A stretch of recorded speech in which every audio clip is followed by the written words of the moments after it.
नमस्कार, मैं हूं सौरभ चंद्र केसरी और अपने यूट्यूब चैनल में आपका स्वागत करता हूं। हम लोग वर्ण विचार पढ़ रहे थे और उसमें से एक टॉपिक छूट गया था जिसका मैं वीडियो नहीं बना पाया था, इसलिए मैं सोच रहा हूं ये सीक्वेंस ना गड़बड़ हो, इसकी वजह से मैं ऐसे ही वीडियो बना दे रहा हूं। बाकी क्लास का वीडियो मैं अपलोड करते रहूँगा। देखिए, पढ़ने से पहले मैं थोड़ा सा ये बता दूं कि ह को और किन किन नामों से जानते हैं। इस पर राइटिंग थोड़ा गड़बड़ हो सकता है क्योंकि मैं उंगली से ही लिख रहा हूँ, तो आप बस समझिएगा कि ह को किस किस नाम से जानते हैं। ये कंठवर्ण होता है, जैसा कि आप समझते हैं ये कंठवर्ण होता है। इसके अलावा ये सघोष भी होता है, ये सघोष भी होता है। इसके अलावा ये महाप्राण होता है, महाप्राण वर्ण होता है ये। ठीक है, जब इसको ह बोलेंगे तो हाथ पे बोलेंगे तो आपके हाथ पे ज़्यादा हवा निकलेगा। इसे बोलते हैं स्वर यंत्री, स्वर यंत्री भी बोलते हैं। ये देखिए मैं लिख देता हूँ, आवाज़ सुनाई दे रहा है तो बेहतर है। स्वर यंत्री हो गया। इसके अलावा इसको हम बोलते हैं अली जिह्वा। ये कैसा वर्ण है तो अली जिह्वा वर्ण है, अली जिह्वा। ठीक है, अब इसके अलावा इसको और क्या किस नाम से जानते हैं? सघोष हो गया, तो इसके अलावा उष्म व्यंजन है ये भी नाम जानते हैं। इसके अलावा उष्म संघर्षी भी इसको कहते हैं, और इसके अलावा संघर्षी भी कहते हैं, तो मैं यहाँ लिख देता हूँ संघर्षी, संघर्षी। ठीक है, अब देखिए उष्म संघर्षीय, उष्म संघर्षी भी इसे कहा जाता है। इसके अलावा इसको एक और नाम से जाना जाता है काकल्य, काकल्य। ठीक है, मैं बोल रहा हूँ और लिख भी रहा हूँ, ये काकल्य वर्ण भी है। तो इस तरीके से ह के बारे में हम जान गए। अब बात करते हैं कुछ नए वर्ड। जैसे ये क्या है, आप ड है, एक ताड़न जात बिंदु लग गया तो ये हो गया ड। वैसे ही ये क्या है, ढ है, ताड़न जात अगर बिंदु लगाने को तो हो जाएगा ढ। अब देखिए इसको और किस किस नाम से जानते हैं। देखिए इसको एक तो कहते हैं ताड़न जात, ताड़न जात। ठीक है, और किस नाम से जानते हैं, ये देखिए उच्छिप्त। जब हम पढ़ा रहे थे तो इसकी चर्चा किए थे। ये उच्छिप्त वर्ण है या उच्छिप्त व्यंजन है। इसके अलावा उच्छ्रिप्त भी इसको कहते हैं। ये देखिए उच्छ्रिप्त। इसके अलावा ये देखिए ये दो तरीके का गुण व्यक्त करता है, ड का अड़ का, तो इसे हम द्विगुण व्यंजन भी कहते हैं, द्विगुण। ठीक है ना, द्विगुण व्यंजन है। इसके अलावा ये द्विज भी कहलाता है, द्विज व्यंजन। देखिए व्यंजन आप जोड़ लीजिएगा, क्यों कह रहा हूँ द्विज, दो बार इसका जन्म होता है। देखिए ड के रूप में और ड़ के रूप में, ये द्विज भी हो गया। ठीक है, इसके बाद अगर हम बात करें तो इसको बोलते हैं विकसित वर्ण। क्या बोलते हैं? विकसित, विकसित वर्ण हो गया। इसके अलावा अगर हम बात करें तो इसको संकर वर्ण भी बोलते हैं। संकर मतलब समझते हैं, इसका इंग्लिश होता है हाइब्रिड। क्या होता है इंग्लिश? तो जगह का अभाव है, हालांकि मैं यहाँ पर लिख देता हूँ कि इसको हाइब्रिड बोलते हैं, हाइब्रिड। ठीक, हाइब्रिड वर्ण है तो आप बताएंगे ड़ और ढ को। ठीक है ना, इसके अलावा और किस किस नाम से इसको जानते हैं, तो इसको विकसित वर्ण बोल ही चुके हैं, आधुनिक नाम से भी जानते हैं, आधुनिक वर्ण। ये इसलिए मैं लिख दे रहा हूँ कि ताकि आपसे एग्जाम में कुछ भी कह कर दे दे, निम्नलिखित में से आधुनिक वर्ण है तो भी आप चयन कर सकते हैं, उच्छ्रिप्त वर्ण है तो भी चयन कर सकते हैं, विकसित वर्ण है तो भी चयन कर सकते हैं। तो इतना क्या है, आपको ड़ और ढ के बारे में पता हो जाएगा। ठीक है, अब हम आते हैं अपने टॉपिक पे, जो कि टॉपिक है हम लोगों का वर्ण विक्षेपण। टॉपिक है हम लोगों का आज वर्ण विक्षेपण।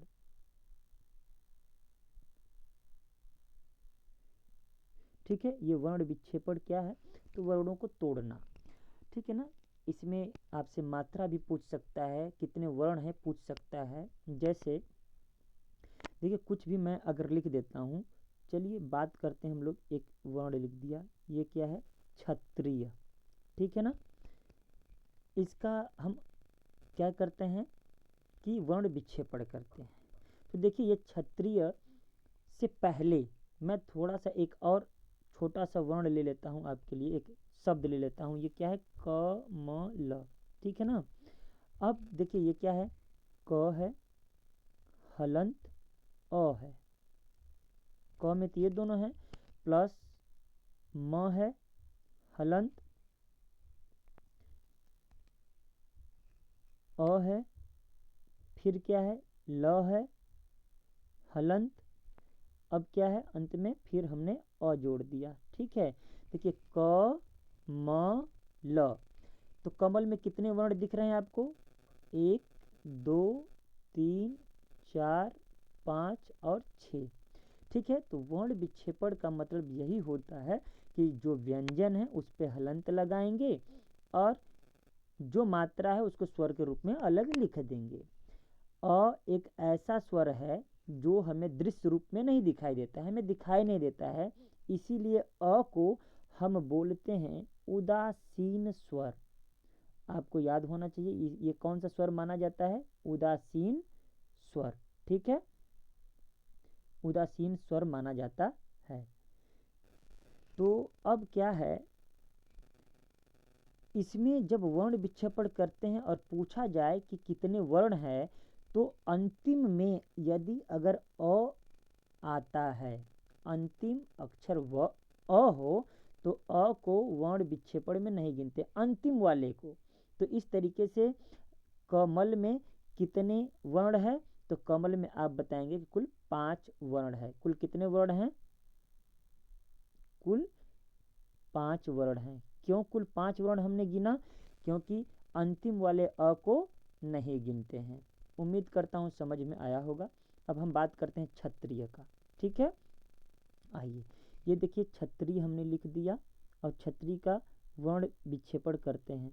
तो दोस्तों ये याद होना चाहिए कि क्षत्रिय है तो छ को छ ऐसे नहीं लिखेंगे, उसके पीछे कारण क्या है मैं बताता हूँ। ये देखिए गलत मैं कर रहा हूँ, ये क्या हो रहा है, गलत है, ठीक है। इस तरीके से मैं जो कर रहा हूँ ये गलत है। करना क्या है, देखिए छ किससे मिलकर बना होता है, तो हम लोग पढ़ चुके हैं क और स से, ठीक है। तो जहाँ छ आएगा उसको वर्ण विक्षेपण में लिखेंगे, जहाँ पर ज्ञ आएगा वहाँ पर वर्ण विक्षेपण में हमें ज और इ लिखना है, प्लस इ, ठीक है।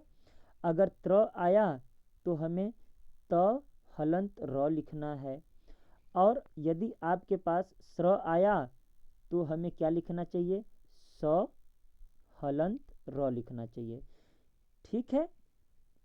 तो अब देखिए हम बात करते हैं क्षत्रिय का। इन सब चीज़ों को क्या करते हैं, हम मिटा देते हैं। तो ये चलिए क्षत्रिय का यहाँ से करना स्टार्ट कर देते हैं।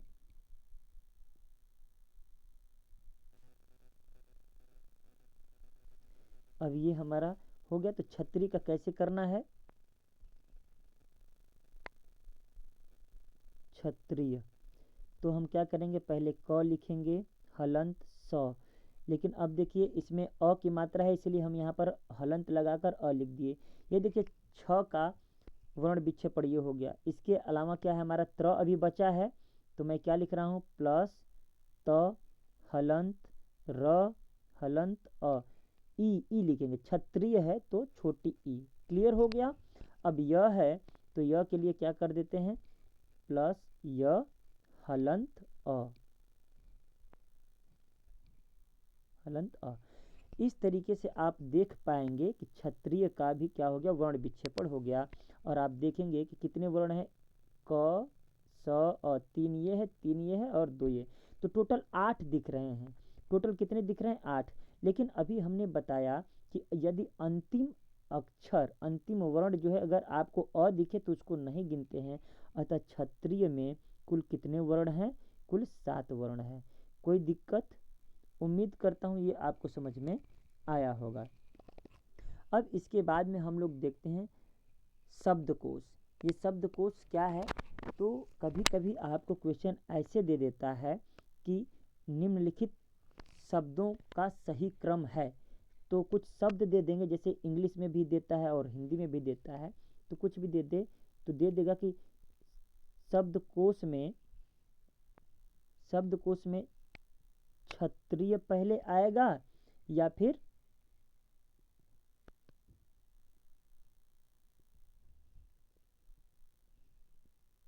छपड़क आएगा। ठीक है ना, इस तरीके से अगर दे दिया तो आपको क्या करना है, कैसे करेंगे। तो इसको देखने के लिए हमें क्या आना चाहिए, क से लेकर ज्ञ तक और सही सही आना चाहिए। ठीक है, तो हम लोग उस पर बात करेंगे। जिसको आ गया सही सही तो वर्ण विक्षेपण जिसको आ गया वो निश्चित रूप से बता देगा कि शब्दकोश में कौन पहले आता है। यहाँ देखिए क स अ आएगा, फिर उसके बाद में सीधे त आएगा, और यहाँ पर क स अ प्लस प आएगा। तो त पहले आता है कि पहले प आता है, तो शब्दकोश में ये आएगा। आपको बहुत आसानी से आ जाएगा, घबराने की बात नहीं है।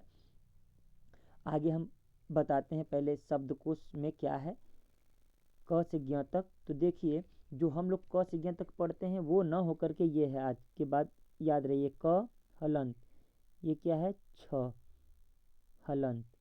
अब ख हलंत, समझ में आया होगा। ग घ ग, ठीक है। अब देखिए क्या है, च छ ज। अब यहाँ पर देखिए ज्ञ आएगा, ठीक है, फिर क्या आएगा, झ, फिर इ आएगा। ठीक है, अब देखिए ये हो गया ट ठ ड ढ ड़। ठीक है, ये हो गया त। अब देखिए त के बाद क्या आ रहा है, त्र आ रहा है कि नहीं। फिर आएगा थ, फिर आएगा द, फिर आएगा ध, फिर आएगा न। अब क्या है, अब देखिए हमारा इसमें से क्या आ गया, पूरा लिख देते हैं। प फ ब भ। हालांकि ये वर्तनी की दृष्टि से मैंने गलत लिख दिया है। इसमें क्या होता है कि ये इतना गैप रहता है। ठीक है, अब ये हमारा भ हो गया और ये हो गया म। ठीक, इसे आप भ समझिएगा अच्छे से। फिर से मैं इरेज कर लेता हूँ बड़ा बना करके।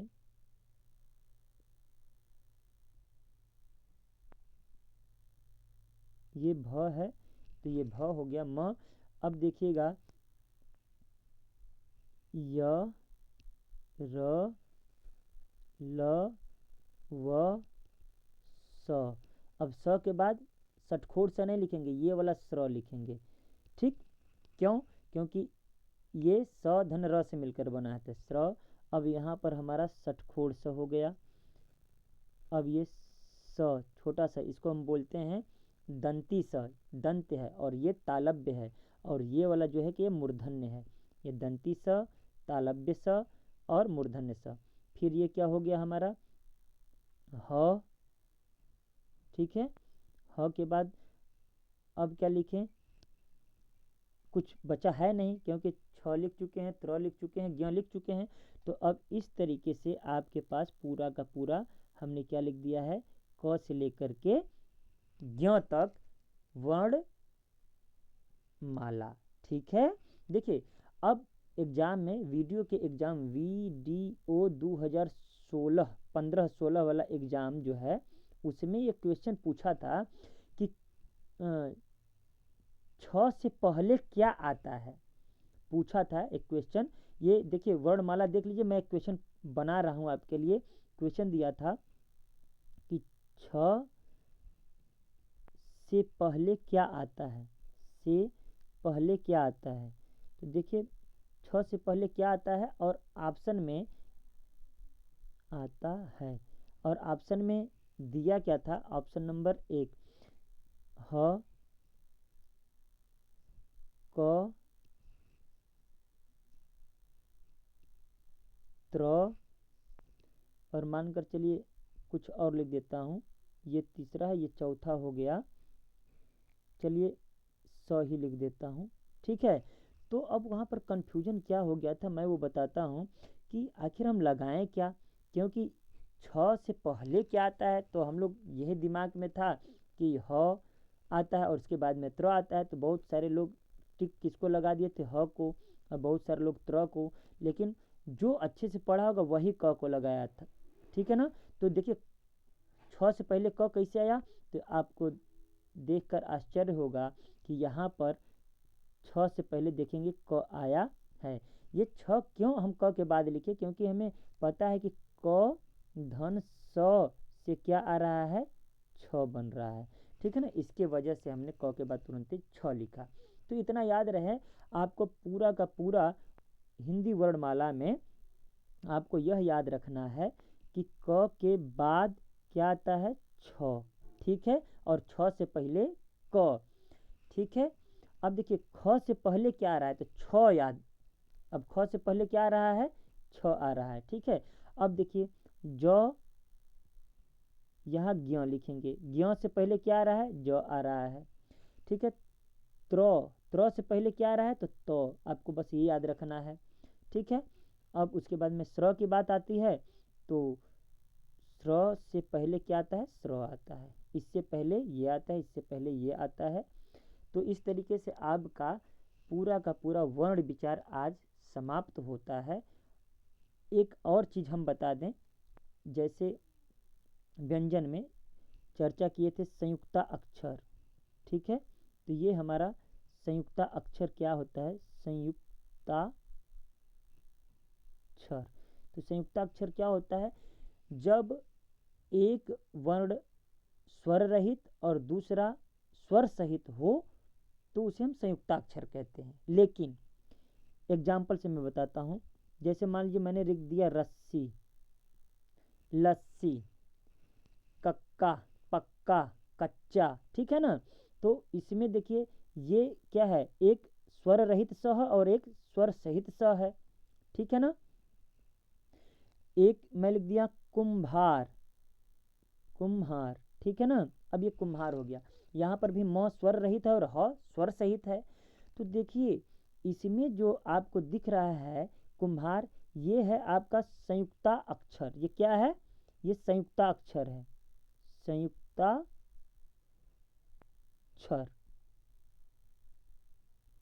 लेकिन ये संयुक्ता अक्षर नहीं है, ये क्या है, ये संयुक्ता अक्षर नहीं है, ये बल्कि क्या है, हम इसको बोलेंगे द्वित व्यंजन या द्वित अक्षर। क्या इसको बोलेंगे, द्वित अक्षर, ठीक है। क्यों द्वित अक्षर बोलेंगे, यदि दोनों ही वर्ण एक ही जैसे हों, जिसमें से एक स्वर रहित और एक स्वर सहित हो, तो उसे हम बोलेंगे द्वित। और यदि एक दोनों अलग अलग हो, जिसमें एक स्वर रहित और एक स्वर सहित हो, तो उसे संयुक्ता अक्षर बोलेंगे, ठीक है। उम्मीद करता हूँ इतना समझ में आया होगा।